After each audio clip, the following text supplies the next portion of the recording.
बिस्मिल्लाहिर्रहमानिर्रहीम। अस्सलाम वालेकुम। किचन विद गोगा में आज मैं बनाने जा रही हूँ खजूर की मिठाई। तो इसके लिए मुझे ये ड्राई फ्रूट चाहिए। सर्दियों की सौगात है ये खजूर की मिठाई। ये खोया है जो मैंने खुद घर में बनाया है, तिल है वाइट, ये तुरपा हुआ नारियल है, खजूर है मेरे पास तकरीबन 1 किलो के करीब, जिसके मैंने सीड्स अलग कर दिए थे। और ये है खशखश, इसको धो के अच्छी तरह से ड्राई कर लिया था। और ये है इलायची पाउडर। तो सबसे पहले मैंने बादामों को इस तरह से हावनदस्ते में कूट लिया था। तो इस तरह से हमें करना है कि ना बहुत ज़्यादा ये बारीक हो और ना ये साबित रहे, बस थोड़ा सा इसको हमें तोड़ देना है। इस तरह से रखने से मेवा जो है वो ड्राई फ्रूट्स जो है जब वो मिठाई में हम डालेंगे तो ये नज़र भी आएंगे और खाने में मज़ेदार भी लगेंगे।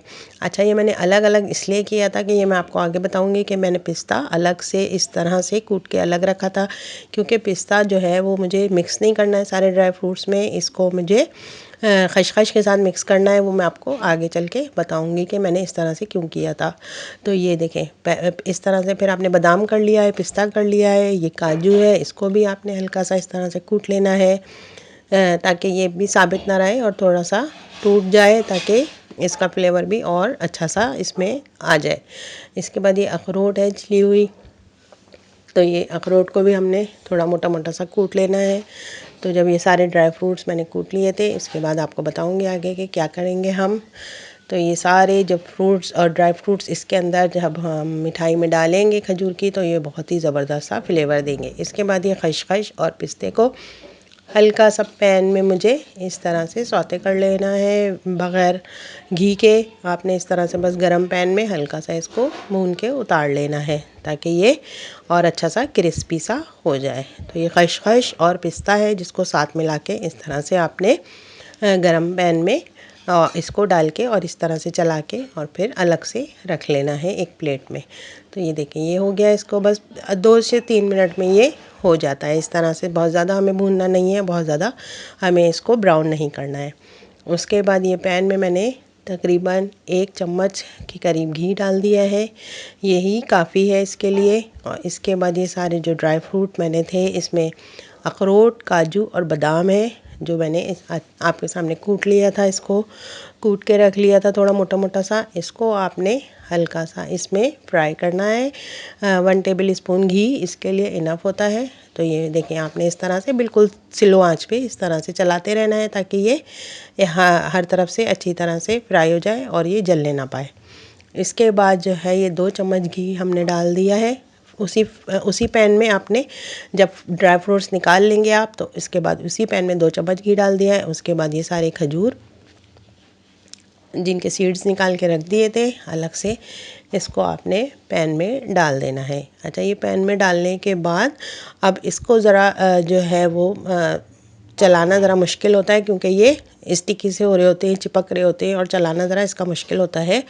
लेकिन आपने इसको कंटिन्यू चलाना है, जलने ना पाए। अगर ये ज़्यादा भुन जाते हैं तो फिर ये कड़वाहट की तरफ जाने लगते हैं। तो आपने ये ख्याल रखना है कि आंच बिल्कुल धीमी रहे और ये बस इस तरह, बस इतनी देर हमने इसको मिक्स करना है कि अच्छी तरह से मिक्स हो जाए और बिल्कुल जो है ये बिल्कुल जी एक पेस्ट सा इसका बन जाए।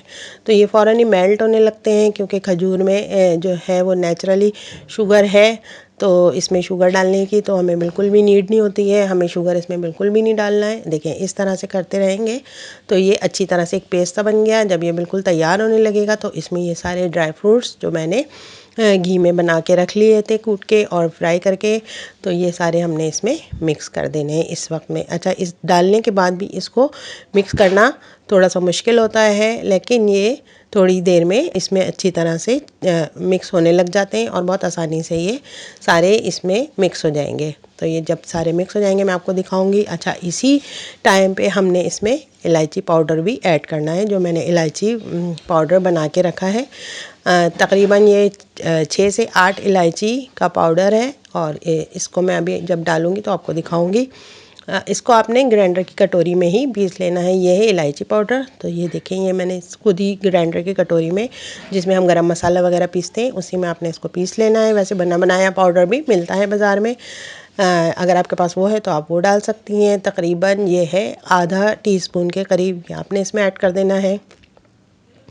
ताकि हल्की सी इसमें अच्छी सी खुशबू आ जाए। उसके बाद ये जब हमारा तैयार हो जाएगा, इसको हमने थोड़ी देर के लिए ठंडा होने के लिए रख दिया था। इतना ठंडा हो जाए कि आप हाथ लगाएं तो ये आपको ज़्यादा गर्म फील ना हो। इसके बाद इस तरह से बटर पेपर में मैंने घी लगा के थोड़ा सा रख दिया था। बटर पेपर को आपने ऑयलिंग कर लेनी है ताकि ये चिपके ना इसके ऊपर। इसके बाद ये इस तरह से मैंने ये ले लिया है। पूरा पेस्ट नहीं लेना है, जितना आपको बनानी है मिठाई उतना ही आपने इसको ले लिया है। इसके बाद ये खोया जो मैंने तैयार करके रखा था, ये खोया इस तरह से आपने इसके बीच में रख देना है। इस तरह से ये देखिए, इसको अच्छी तरह से आपने इसमें इस तरह रख देना है। इसके बाद आपने पहले एक साइड से इसको इस तरह से फोल्ड करना है और फिर दूसरी साइड से हम इसको उठा के इस तरह से फोल्ड करेंगे ताकि इसका जो खोया है वो सेंटर में आ जाए। तो इस तरह से आपने हल्के हाथों की मदद से इसको अच्छी तरह से प्रेस कर देना है ताकि ये बिल्कुल इसका खोया बाहर ना आने पाए। तो ये देखें, ये इस तरह से आपने इसको बहुत ज़्यादा जो है वो सॉफ्ट हाथों से करना है और इस तरह से आपने इसको रोल की शक्ल दे देनी है ताकि खोया सारा इसका सेंटर में आ जाए। इसके बाद ये मैंने जो पिस्ता और खसखस जो आपके सामने फ्राई पैन में इसको हल्का सा सौते करके रखा था, उसको एक अलग डिश में मैंने रखा था, इसीलिए कि इसकी हमें ऊपर से कोटिंग करनी थी। इसकी वजह से मिठाई की शक्ल बड़ी खूबसूरत सी लगती है और देखने में भी बहुत मज़ेदार लगती है और खसखस और पिस्ते का फ्लेवर मिक्स होके बहुत ही अच्छा सा टेस्ट देता है। तो ये हमने ऊपर से इसकी कोटिंग करनी है। ऊपर से अच्छी तरह से जब ये कोट हो जाएगा तो फिर इसको हमने तकरीबन आधे घंटे के लिए डीप फ्रीज़र में रखना है या तो फिर आपने 1 घंटे के लिए फ्रिज में रख देना है। तो ये जब पूरा ये कोटिंग हो जाएगी तो फिर मैं आपको दिखाऊंगी कि इसको मैंने अच्छी तरह से कोटिंग करके और बटर पेपर में वापस इस तरह से इसको लपेट दिया था, इसलिए कि ये बटर पेपर में हम इस तरह करके रखेंगे तो ये फ्रीज़र में से जब हम निकालेंगे तो इसकी कटिंग करना बहुत ही हमारे लिए आसान हो जाएगी। फॉइल में भी रख सकती हैं लेकिन बटर पेपर में ज़्यादा इजी रहता है इसमें। तो ये देखें, आपने इस तरह से इसको फोल्ड करके रख दिया। इसके बाद जो बाकी बचा हुआ मेरे पास खजूर और ड्राई फ्रूट्स का बैटर था तो उसके मैंने आधे बैटर के लड्डू बना लिए थे। तो इस तरह से बहुत ही इजी तरीके से आपने इसके सिंपल से लड्डू बना लेने हैं और चाहें तो आप उसमें तेल लगा दें, चाहें आप इसमें तुरपा हुआ नारियल लगा दें। तो ये नारियल जो है ये भी मेरे पास साबित ही था, एक बड़ा पीस जो गोल साबित नारियल का आता है वो ही था। इसको मैंने खुद ही घर में इसको क्रश कर लिया था। मशीन की मदद से भी कर सकती हैं आप, और कद्दूकश जो जिससे हम अक्सर गाजर के हलवे के लिए गाजर वगैरह कद्दूकश करते हैं उससे भी आप कर सकती हैं ईज़िली। तो ये ज़्यादा आसान होता है अक्सर, क्योंकि बाज़ार से जब ये नारियल आता है तो अक्सर इसमें एक स्मेल सी होती है। तो ये बेहतर है कि फ्रेश आप लेके और इस तरह से खुद ही घर में तैयार कर लें, क्योंकि आपकी मेहनत ज़ाया ना जाए इस तरह। तो ये देखें, इस तरह से कुछ आपने लड्डुओं में नारियल लगा देना है, कुछ में आपने तेल लगा देना है, जैसा आपका दिल चाहे, जो आपके बच्चों को पसंद हो या आपके घर वालों को जो चीज़ ज़्यादा पसंद हो उस तरह से आप बना सकती हैं। अच्छा, ये मैंने सादे लड्डू भी बनाए थे और इसके अंदर खोया भर के वो वाले लड्डू भी बनाए थे।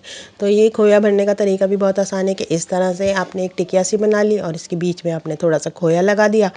खोया लगाने के इसको वापस से फोल्ड करके आपने लड्डू का शेप दे लेना है, इसको बंद करके अच्छी तरह से। और ये बनाना बहुत ही इजी हो जाता है क्योंकि ये बहुत आराम से बन जाते हैं। आपने हल्का सा जो है हाथों को ग्रीस कर लेना है घी की मदद से, तो ये बहुत ही इजी और बहुत अच्छे साफ़ सुथरे से लड्डू बन जाते हैं। तो अब ये अंदर जो मैंने खोया भरा है इसमें भी आप चाहें तेल लगा लें, चाहे आप चाहें तो नारियल की भी इस पर कोटिंग कर सकती हैं, ये आपकी मर्ज़ी पे डिपेंड करता है। चाहे तो आप इसमें वो खसखस और पिस्ते वाली भी कोटिंग ऊपर से कर सकती हैं। जिस तरह से आपका दिल चाहे आप उस तरह से बना सकती हैं डिफरेंट तरीक़ों से। तो ये बहुत ही आसान सी रेसिपी है जो मैंने आज आपके साथ शेयर की है और माशाल्लाह से इतनी ज़बरदस्त ये मिठाई बनती है घर में और बहुत ही कम टाइम में ये आराम से बन जाती है। और ये सर्दियों के लिए हमारे बहुत ही फ़ायदेमंद चीज़ है, बच्चों के लिए ख़ासकर। तो ये ज़रूर हमें सर्दियों में यूज़ करना चाहिए। खजूर के तो वैसे ही बहुत ज़्यादा फ़वाइद हैं और साथ में ड्राई फ्रूट उसमें शामिल हो जाए तो बहुत ही ज़बरदस्त सा इसका फ्लेवर आ जाता है। और ये आप एक साथ भी बना के रख सकती हैं काफ़ी टाइम के लिए, ये ख़राब भी नहीं होती है बिल्कुल भी और आराम से आप इसको घर में यूज़ कर सकती हैं। तो ये देखें, फिर ये तकरीबन मैक्सिमम आधा घंटा हो गया था, मैंने इसको फ्रीज़र से निकाल लिया है। फ्रीज़र से निकालने के बाद ये इस शक्ल में ही देखें आपके पास सामने नज़र आ रहा है। तो थोड़ा सा ये हार्ड हो जाएगा, इसलिए रखते हैं फ्रीज़र में कि इसकी कटिंग करना हमारे लिए ईजी हो जाती है। इसके बाद इसको आपने फ्रिज में रखना ज़रूरी नहीं है, आप चाहें तो इसको बॉक्स में बंद करके किचन में भी रख सकती हैं, बाहर ही आप इसको रख सकती हैं। तो ये देखें माशाल्लाह से ये इसके कटिंग करना कितना आसान हो गया है। कटिंग करने के बाद ये इसकी शक्ल देखें आप, माशाल्लाह कितनी प्यारी सी नज़र आ रही है। अंदर से खोया भी है इसमें साथ में, और ये साइड में इसकी सारी मिठाई भी है, खशखश और पिस्ते का फ्लेवर भी साथ में ये देगी, और बहुत ही ज़बरदस्त सी ये मिठाई आपके पास घर में आसानी से तैयार हो जाएगी। तो ये देखें इसमें काफ़ी सारी इस तरह से बन जाती है। तकरीबन 1 किलो खजूर में काफ़ी सारी सी बन के तैयार हो जाएगी। तो मुझे उम्मीद है कि आपको मेरी ये रेसिपी आज पसंद आने वाली है। अपने किचन में ज़रूर ट्राई कीजिएगा। अपने बच्चों के लिए आपने ज़रूर इसको बनाना है, सर्दियों की सौगात है। तो आपने मुझे दुआओं में याद रखना है। चैनल को सब्सक्राइब करना मत भूलिएगा। अल्लाह हाफ़िज़।